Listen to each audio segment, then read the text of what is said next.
So, our story starts at school. The detective boys are absolutely dying of boredom. No cases, no action, nothing. Jinta is literally crying out for a mystery, and Mitsuhiko is flexing the cool detective badges that Professor Agasa made for them. Honestly, the badges are pretty sick, but Jinta is right. What's the point of a high-tech badge if you've got nothing to investigate? But just as they're about to lose hope, a kid from the next class named Hiroki walks in. He's looking super nervous, and immediately, the kids go wild. Jinta is out here asking, is it a murder? Mitsuhiko is like, is it a kidnapping? And cue the disappointment. Hiroki holds up a picture of a cat. Yep, a cute, fluffy white cat named Akira. The kidnapping is just a lost pet. Jinta and Mitsuhiko are ready to throw in the towel because they only handle high-level cases now, obviously. But then, Hiroki drops the ultimate bribe. He pulls out a stack of Kamen Yaiba cards, including the ultra-rare, legendary Hyper Gold card. Suddenly, the detective boys are the most dedicated cat hunters in the world. They're checking trash cans, asking the police, and looking under stairs. But Akira is nowhere to be found. While they're searching,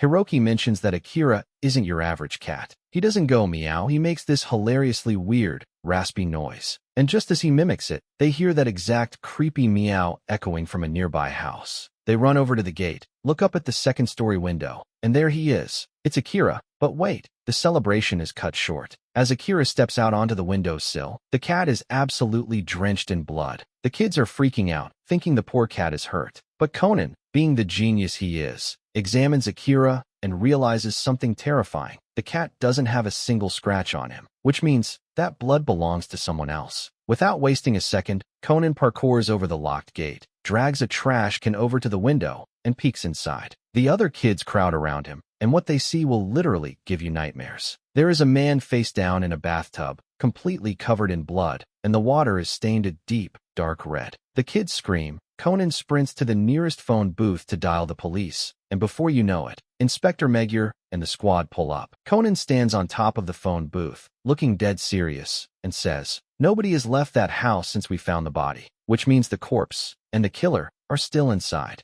So Inspector Magyar and Conan are at the front door. Magyar rings the bell, and out walks the owner of the house, Kazuyoshi Tanaka. And let me tell you, this guy is not happy about having his afternoon interrupted by the cops. Magyar explains that the kids saw a literal corpse in his bathroom, and Kazuyoshi just laughs it off like, "Are you kidding me? I was literally just in the bath." He points them toward the bathroom, and when the crew walks in, it's completely empty. No blood, no body, just clean blue tiles. The detective boys are losing their minds, but Kazuyoshi is smug as hell, accusing them of playing a stupid prank. But Inspector Magyar does some quick math. He looks at his watch. It took them 15 minutes to get here after Conan called. That is more than enough time for someone to hide a body. Magyar orders his men to search every single inch of the house. They are ripping up floorboards, checking cupboards, and Jinta is even climbing shelves, nearly breaking a vase in the process. While the chaos is unfolding, the younger brother, Tomofumi, walks in. He's the complete opposite of his angry older brother, super polite,